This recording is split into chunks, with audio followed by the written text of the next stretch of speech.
police for black girl nerds.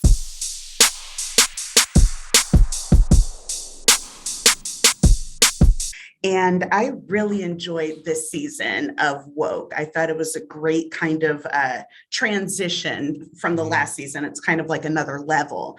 Yeah. So starting with you, Lamorne, what do you think Keef has learned from last season to this one?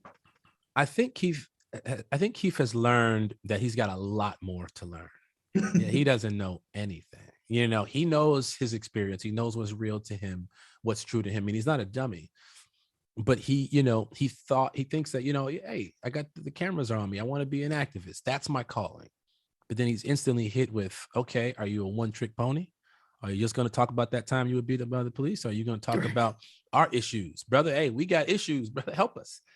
What's up with the unhoused situation here in San Francisco? You know what I mean? What's going on with land encroachment and all kinds of things like that? Or land acknowledgement. What's going on? Can you talk about it? You know, and he's like, I don't know. Right. And we really do see him grapple. Yeah. Yeah, he doesn't know. And I think that's a lot of times people don't want to be vulnerable to that feeling. And I think it's important for people to see the show because it's okay to not know. Somebody does know. Y'all should collaborate.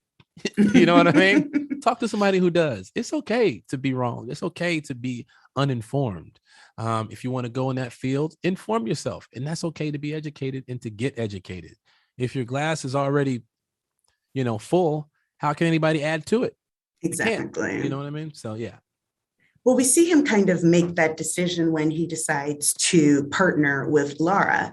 And I wanted to ask you, Aimee, what is it in Keef that you think Laura sees that she wants to work with him? His genuine passion, I think, and his integrity to be able to have the courage to walk away from something big.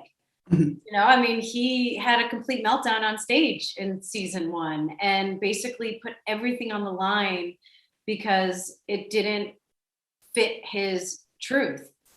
And in a world of mob psychology and in a world of everyone just doing what everyone else is doing, I think she really appreciates that here's a guy who, despite being able to, you know, in the first episode, they're like, syndication.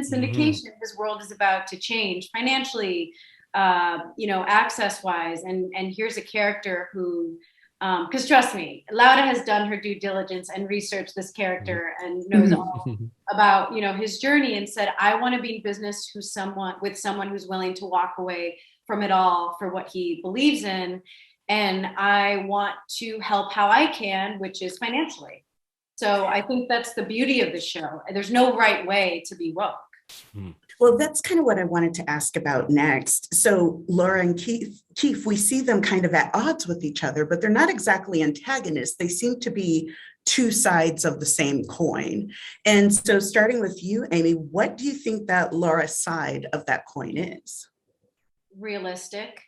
I think that she has a lot of experience. I think she realizes in order to move the ball forward and really affect change, you need to work with a lot of different parties, a lot of different egos, a lot of different conflicting chefs in the kitchen. No one gets anywhere alone. Right. Like, think of even just making a movie. There's 250 people involved in one project. One producer might want the movie to be black and white. Another producer might want it to be, you know, 70s vintage. What does the producer with the money want? And is there and what happens? And maybe you're so set on it being 70s vintage that you walk away from the investor that was going to give you $5 million. So now you're doing a student film with just your film and it's your vision, but no one sees it. Right. What if you could compromise a little bit and do flashbacks of 70s vintage in the movie and still get the $5 million and still make the movie? And then all of a sudden you have a platform, people all over the country have seen your movie, and then you get $20 million for your next movie, and then you make the whole thing 70s vintage. So I feel like that is her approach. She says you have to work with people you may disagree with. You may have to team up with people you don't respect. But if you want it to work on a global, national level for the masses, you got to compromise. Yeah. I think that that is an enduring theme throughout, and it's very interesting to see you two kind of work together, push apart, work together, push apart. And so I am very excited for people to be able to see this in the latest season. So thank you so much for talking with me about the show today. Thank you very much. And I, again, really enjoy this season of Woke. The season is very character driven, and we're really starting to get into the heart of the characters. And your friendship in particular between Clovis and Ayana is just so fun. So starting with you two, Murph, kind of tell us what you think is at the heart of their friendship. What connects them? I mean, they're both womanizers. And once they kind of figure that out, there's a bond there. Because Ayana in season 1, she was in denial. She was in very much denial. I'm not a bad person. I'm not a womanizer. But as Clovis started to point out, she was the same. As they say, two sides of the same coin. So, there we go. Well, I see that, Ayana is kind of back to her F-girl ways, So, Sasheer, what is it about Ayana that she loves a chaotic love life? Well, it's chaotic, but also very organized. Like in the first episode, she lines up those dates as if she's holding office hours because that's her life. That's how she works. Like she's very organized. She's very methodical. And I think eventually she realizes that's not a way to live and that's not exactly going to bring you happiness. And so, that definitely translates into her dating life, which, as you can see, is also unraveling. She also doesn't have a hold of that either.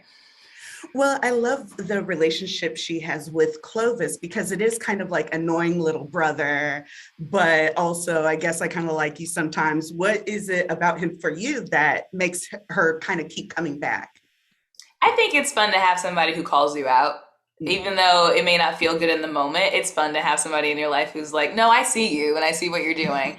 And they do it to each other. And I think that's why she likes having him around because she doesn't suffer fools. And even though Clovis can be foolish sometimes, he is fun to have around. It also brings excitement. Very good.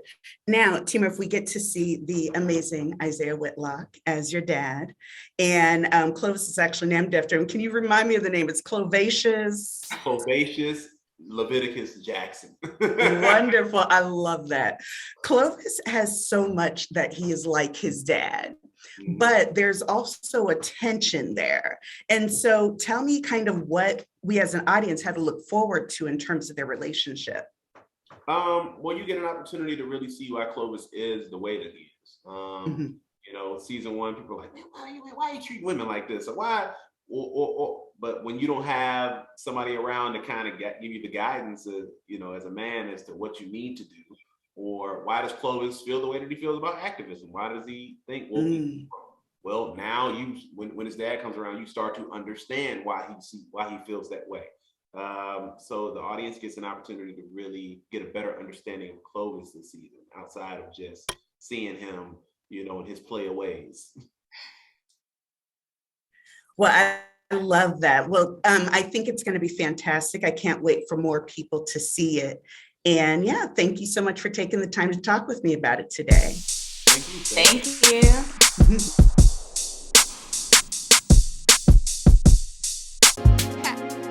Better shake your booties for black girl nerves. Better shake your booties for black girl nerves.